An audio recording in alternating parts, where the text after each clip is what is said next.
Okay, I'm going to show you quickly how to do some transformations and use math to your advantage in positioning things in Illustrator. And so to start out, I have a document I'm already working on, and I want to position some things without having to do the math myself. And so I'm going to show you a good way to do that. You can see I've started a timeline here. I want it to be kind of just a vertical timeline. I've just made some lines and a text box.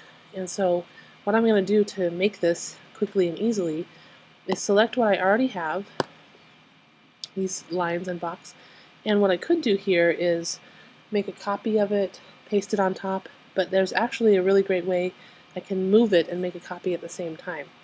And what we do to do that is to use the transform box up here, and you can see this, you can change the width and height, the angles, and this X and Y is where it's positioned on the page.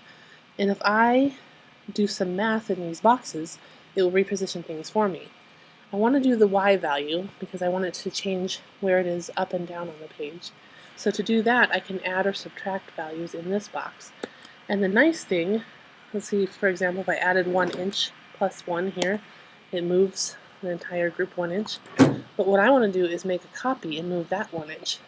Actually, I want to move it 4 inches. I'll show you what I'm doing later. What I'm going to go is into the Y box, hit +4, and instead of hitting return, I'm going to hold down Option, or if you're on a PC, it's Alt. Hold down Option, return, and it makes a copy and moves that 4 inches. And so now, it's exactly where I want it to be. I'm going to double click in here, change this to 1100 AD, and I've got my timeline already started. And now I can easily do the same thing. Select this, transform, let's add 2 inches to put one halfway in between, and that can be 1050. And then I can even add 1 inch and 3 inches to do the years in between. You can see how this can save a lot of time and save you having to position things yourself. And I'm just going to add 2 inches onto the one I just did. Change these to the proper dates. And I've got my timeline. Now let's say I like how this looks.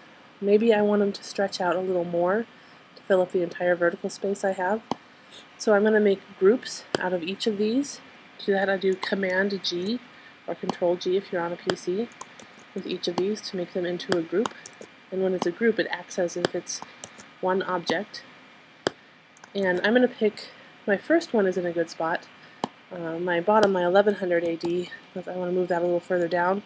And let's say I want to space all of these out equally without having to redo the math. Now I'm just going to select all of those groups, go over to my Align and Distribute panel. If you don't see it open, you can go to Window, Align, and the Distribute objects. If I select this one, Vertical Distribute Center, it will space out everything equally relative to the first and last object. So now I have a nice timeline without having to do any math,